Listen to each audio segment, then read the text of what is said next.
Hello all, నమస్తే. ఇవాళ నేను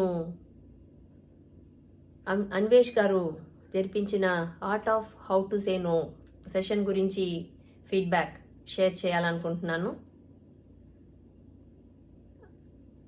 ఈ లోకంలోనే మనకి చాలా చాలా ఇబ్బందికరమైంది, కష్టమైంది చెప్పడానికి నో అనే వర్డ్.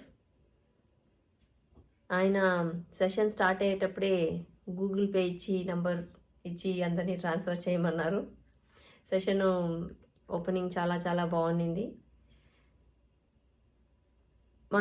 యూజువల్గా మన మెంటాలిటీస్ ఎలా ఉంటుంది అనేది సార్ క్లియర్గా క్లాసిఫై చేసి చెప్పారు. మనం నో చెప్పడానికి ఏదన్నా ఒకరు హెల్ప్ అడిగినప్పుడు మన మైండ్ అండ్ హార్ట్ ఇవి రెండు సింక్రనైజ్డ్ అయ్యి థింక్ చేసే లోపే మనం emotional bonding or emotional attachment నుండి ఈజీగా ఎస్ అని చెప్పేస్తామని, ఎస్ చెప్పాల్సిన దగ్గర నో చెప్తామని, నో చెప్పాల్సిన దగ్గర ఎస్ చెప్తామని. ఎప్పుడే కానీ మనము క్విక్ నో, స్లో ఎస్ చెప్పాలి అని సార్ చెప్పారు. ఎస్పెషలీ ఇది మిడిల్ క్లాస్ ఫ్యామిలీస్కి వర్తిస్తుందని, సక్సెస్ఫుల్ పీపుల్కి, మోస్ట్ సక్సెస్ఫుల్ పీపుల్కి ఉన్న డిఫరెన్స్ ఏంటి అని సార్ క్లియర్గా చెప్పారు.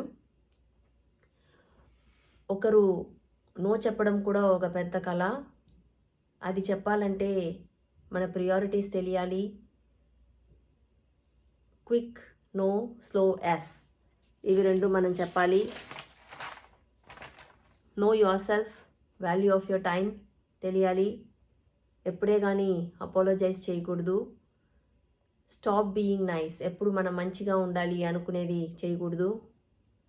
ఎవరికే కానీ గెట్ బ్యాక్ టు యూ అని చెప్పకూడదు, మేబీ అని చెప్పకూడదు. ఇవన్నీ ఆయన చెప్పిన special tips. Different situations use చేసి చాలా ప్రాక్టికల్ ఎగ్జాంపుల్స్తో, లైవ్ ఎగ్జాంపుల్స్తో ఒక్కొక్కరి లైఫ్లోనూ జరిగిన ఇన్సిడెంట్ని ఎగ్జాంపుల్ తీసుకుని సార్ ఎక్స్ప్లెయిన్ చేశారు. Session was awesome and wonderful sir. Thank you so much for this wonderful session. జై హింద్, జై భారత్, వందే మాతరం.